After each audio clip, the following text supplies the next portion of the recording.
Hi hello welcome to our channel. నేను మీ సిరి.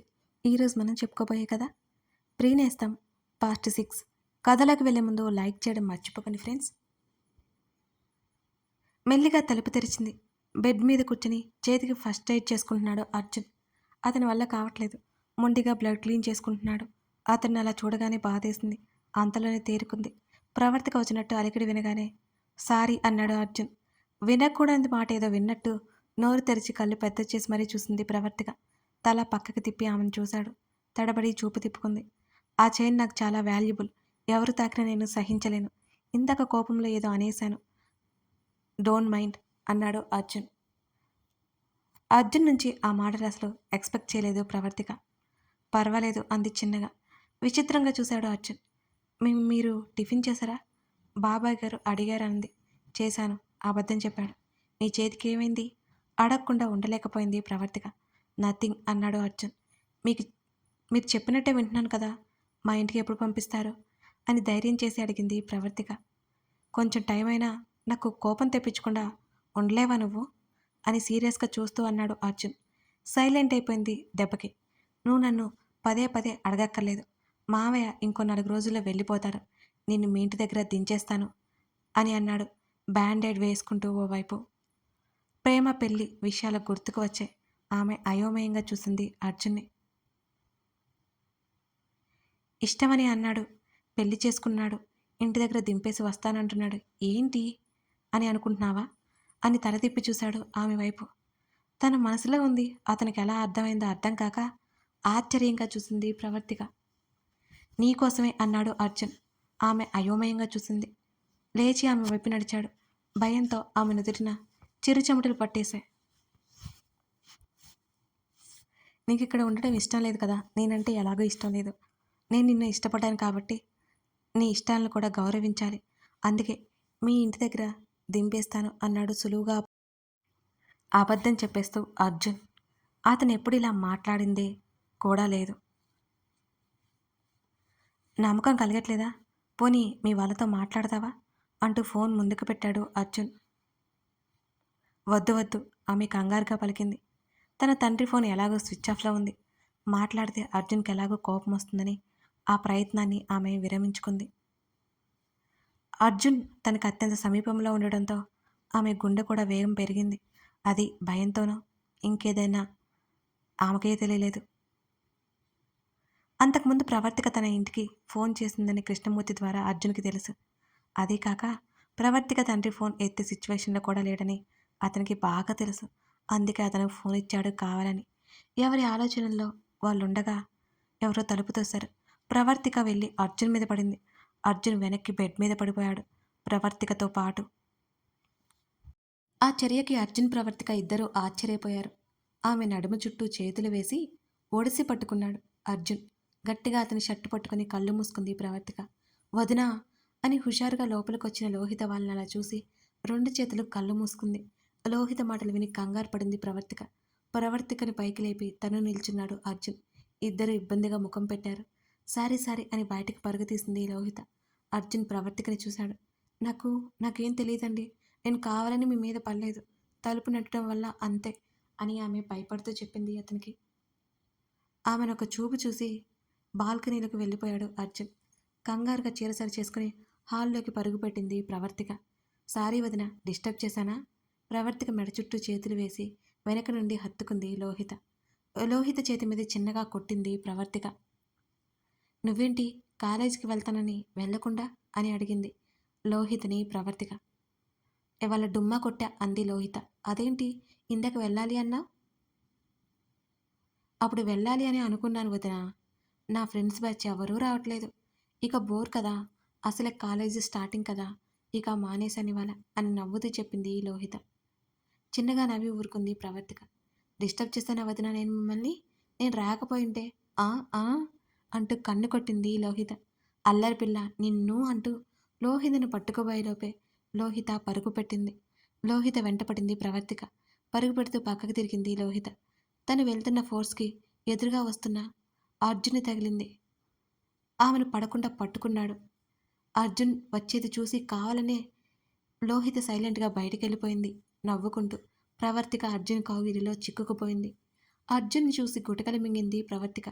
ఏడుపు మొహం పెట్టి, అది లోహిత అని ఇంకేం మాట్లాడాలో ఆమెకు అర్థం కాలేదు. నడవడం కూడా రాదా నీకు అని విసుగ్గా చెప్పి ఆమెను సరిగ్గా నిలబెట్టాడు. బిక్కమొహం వేసి అర్జున్ని చూసింది ప్రవర్తిక. నిజంగా ఇష్టపడి పెళ్లి చేసుకోలేదని తెలుస్తోంది. ప్రేమించిన అమ్మాయిని ఎలా చూసుకుంటారో నాకు తెలీదా? ఈయన గారు మనసులో ఇంకేదో ఉంది. అందుకే నన్ను తీసుకొచ్చారు అనుకుని అర్జున్ని చూసింది కోపంగా ప్రవర్తిక. నా మనసులో ఇంకా ఏదో లేదు, నువ్వే ఉన్నావు అని అన్నాడు అర్జున్. ఆ మాటలకు అదిరిపడి, నేను మనసులో కదా అనుకుంది ఈయనకలా వినిపించింది అని భయంగా చూసింది అర్జున్ని. పైకే అంటే వినిపించింది అన్నాడు సీరియస్గా చూస్తూ అర్జున్. కంగారుగా తల అడ్డంగా ఊపింది. ప్రవర్తిక చేతిని పట్టుకుని రూంలోకి తీసుకెళ్ళిపోయాడు అర్జున్. ఆహ్ అని చిన్నగా అరిచింది. ఆమె చేతి మీద పట్టు సడలించి కళ్ళు దించి ఆమె చేతి వైపు చూశాడు అర్జున్. ఉదయం అతను కోపంతో గట్టిగా పట్టుకున్నప్పుడు ఆమె చెయ్యి మణికట్టు భాగంలో మరింత ఎర్రగా కందిపోయి కనిపించింది. అది ఇంకా ఉంది.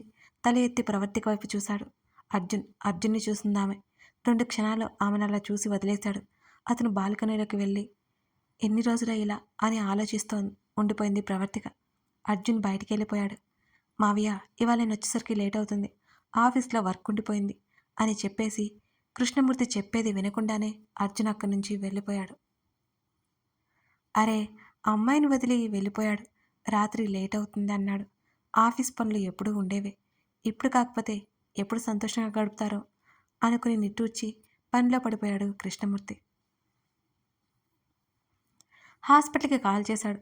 మేడం కండిషన్ ఎలా ఉంది అని అడిగాడు కృష్ణమూర్తి. ఇంకా బెటర్ అవ్వలేదు సార్, ఎప్పట్లాగానే ఉంది అని డాక్టర్ చెప్పాడు. 4 రోజుల్లో వచ్చేస్తారు, మీరు జాగ్రత్తగా చూసుకోండి అని చెప్పి ఫోన్ పెట్టేసి బాధగా వెనక్కి వాళ్ళ చైర్లో కూర్చున్నాడు కృష్ణమూర్తి. చీకట్లు నగరాన్ని కప్పివేశాయి. అర్జున్ మనసంతా గందరగోళంగా ఉంది. పరశురాం మీద కోపంతో ఒక ఆడపిల్లని బాధపడుతున్నానని అతని మనసుకి చాలా గిల్టీగా అనిపిస్తుంది. కానీ అతని దెబ్బ కొట్టి బాధపడేలా చేయాలి అంటే ఇదే సరైన మార్గం అని మరోవైపు అనిపిస్తోంది. కానీ ఆ అమ్మాయిని చూస్తుంటే ఉట్టి అమాయకురాల్లా ఉంది. తను ఏమి చేస్తున్నాడో కూడా అర్థం కావడం లేదు అర్జున్కి. ఒక్కోసారి తను చేస్తున్నది కరెక్ట్గా అనిపిస్తుంది, మరోసారి తను చేస్తున్నది తప్పు అనిపిస్తోంది. అసలు ముందు ఉన్న లక్ష్యం ఆ అమ్మాయిని ఇబ్బంది పెట్టకుండా 4 రోజులు తన దగ్గరే ఉంచుకొని ఆ తర్వాత ఆ అమ్మాయిని ఆ ఊళ్ళో వదిలి రావాలి. కానీ ప్రతిసారి తన కోపాన్ని భరిస్తోంది, తనకు కోపం తెప్పిస్తోంది. మామయ్య వెళ్ళిపోగానే ఆ అమ్మాయిని వదిలేసి రావాలి, ఇదే అతను అనుకుంది. ఆ తర్వాత అర్జున్ ఆలోచనలు వేరే వైపు మళ్ళాయి. బాధగా మారిన అతని హృదయానికి స్వాంతన ఎప్పటికీ లభించదని అతని అభిప్రాయం. అతని కళ్ళల్లో ఎర్రచీరలు పిచ్చి పట్టేలా ఉంది. అతని జీపుని ఇంటివైపుకు మళ్లించాడు అర్జున్. అప్పటికే రాత్రి 11 గంటలు దాటింది. ఒకరోజు ఎలాగో గడిచిపోయింది. ఈ గదిలో అతనితో మరో రాత్రి ఆమెకి అగమ్య గోచరంగా ఉంది. భయంతో నిద్ర పట్టలేదు. అర్జున్ ఇంటికి రాలేదు. అతను ఏమయ్యాడు? ఆమెకి మరో టెన్షన్ మొదలైంది. కాలింగ్ బెల్ ఒకసారి మోగింది. భయంగా ఉండి వెళ్ళలేదామె. కేవలం తను ఉన్న గది తలుపు తట్టాడు. వణుకుతున్న చేతులతో తలుపు తెరిచింది ప్రవర్తిక. జుట్టంతా చెదిరి కళ్ళు ఎర్రగా మారి ముఖమంతా చిరుచెమటలతో కనిపించాడు అర్జున్ ఆమెకి. అతన్ని చూస్తుంటే ఒక్కింత బాధగా ఒక్కింత భయంగా తోచింది ప్రవర్తికకి. 2 నిమిషాలు ఆమెనే చూశాడు. అతని కళ్ళల్లో ఏదో మెరుపు వచ్చింది. అతను ఎందుకు అలా చూస్తున్నాడో అర్థం కాలేదు ఆమెకి. లోపలికి రాగానే ప్రవర్తికని గట్టిగా హత్తుకున్నాడు అర్జున్. వెనక్కి వాలబోయింది. అతను దూరం పోనివ్వలేదు ఆమెను. రక్ష! ప్రవర్తిక ముఖాన్ని చేతుల్లోకి తీసుకున్నాడు అర్జున్. భయంతో చెమటలు పట్టేశాయి. కంగారు నిండిన కళ్ళతో అతన్నే చూస్తోంది ప్రవర్తిక. నువ్వున్నావు కదా, నాతో పాటే ఉన్నావు కదా, ఎవరూ నమ్మట్లేదు అని ప్రవర్తిక నుదుటిన చుంబించాడు అర్జున్. అప్రయత్నంగా కళ్ళు మూసింది. వెళ్ళవు కదా నన్ను వదిలి? హా, చెప్పు బంగారం, నన్ను వదిలి వెళ్ళవు కదా? వెళ్ళకు బంగారం, నువ్వు లేకుండా ఉండలేకపోతున్నాను, నరకంగా ఉంటుంది అని మళ్ళీ హత్తుకున్నాడు అర్జున్ ఆమెను. ఏమి మాట్లాడాలో అర్థం కాలేదు ప్రవర్తికకి. అర్జున్ డ్రింక్ చేశాడని అర్థమైంది. ఏమి మాట్లాడితే ఏమి చేస్తాడని భయం వేస్తోంది. అందుకే కదలకుండా, మెదలకుండా అలాగే ఉండిపోయింది. కొన్ని నిమిషాల తర్వాత ఆమెను వదిలి, ఆమె చేతిని పట్టుకుని బెడ్ దగ్గరికి తీసుకెళ్ళాడు అర్జున్. వెన్నులో వణుకు పుడుతోంది ఆమెకి అతని ప్రవర్తన చూస్తుంటే. బిక్కుబిక్కుమంటూ అతని వెనకే నడిచింది ప్రవర్తిక. ఆమెను బెడ్ మీద కూర్చోబెట్టాడు. అతను కింద కూర్చున్నాడు. అతని జేబులో నుండి చైన్ తీసి చూపిస్తూ, "ఇది తెగిపోయింది బంగారం. నువ్వు నాతో లేవని వెక్కిరిస్తోంది. నువ్వు నాతోనే ఉన్నావు కదూ చెప్పు." దీనికి ఆ చైన్ ప్రవర్తిక చేతిలో పెట్టాడు.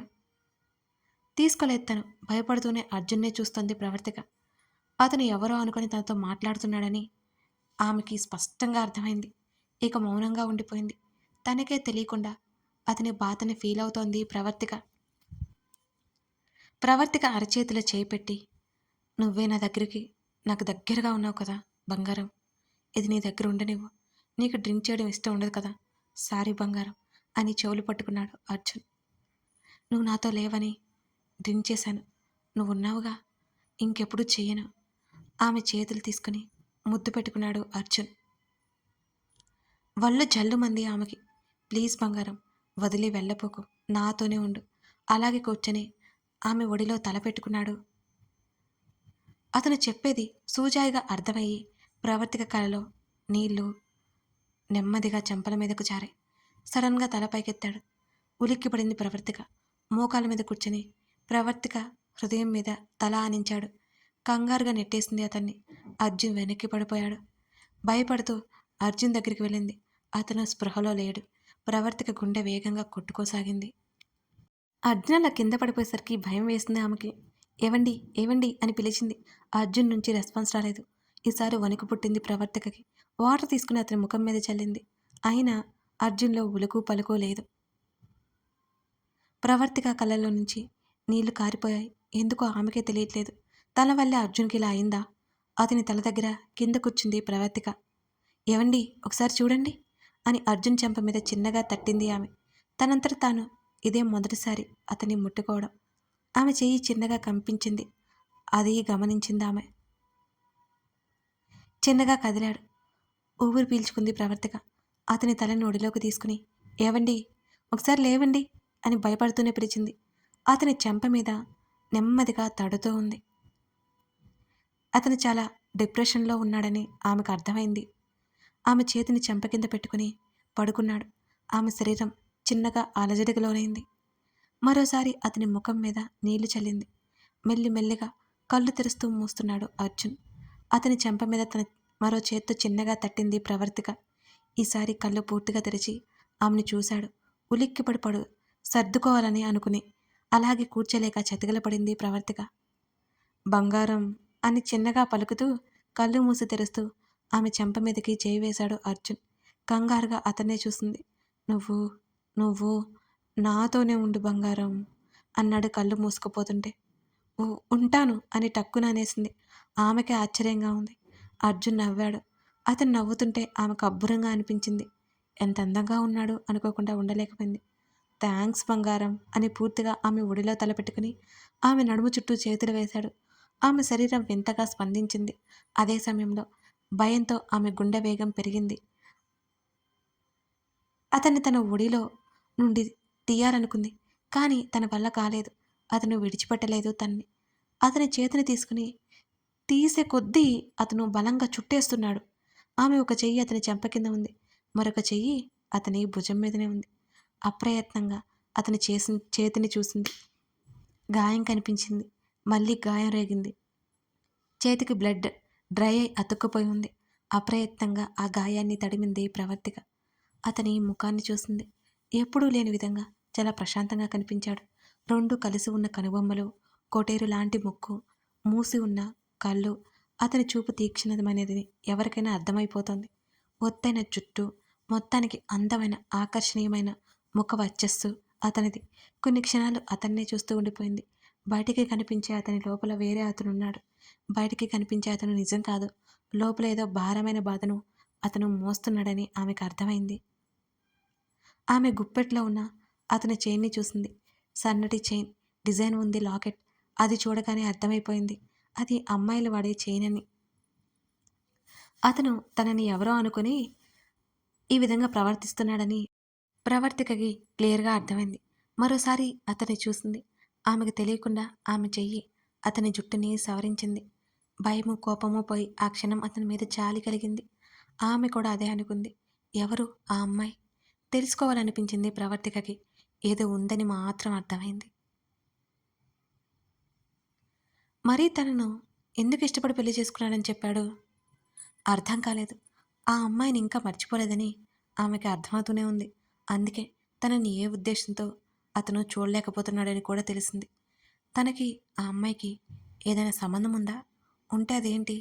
ఎందుకు తనని పెళ్లి చేసుకొని ఇక్కడికి తీసుకొచ్చాడు? తనంటే ఇష్టం అని చెప్పిన మాట అయితే అబద్ధం. మళ్ళీ తన్ని పంపించేస్తాను అంటున్నాడు. ఏముంది తన మనసులో? వెనక నుంచి ఉన్న స్టడీ టేబుల్‌కి ఆనుకుని వెనక్కి వాలి కళ్ళు మూసుకుంది ప్రవర్తిక. కథ కొనసాగుతోంది. ఇంతకీ రక్ష ఎవరు? అర్జున్ గతమేంటి? తెలుసుకోవాలంటే ఈ కథ పూర్తిగా చూడాల్సిందే.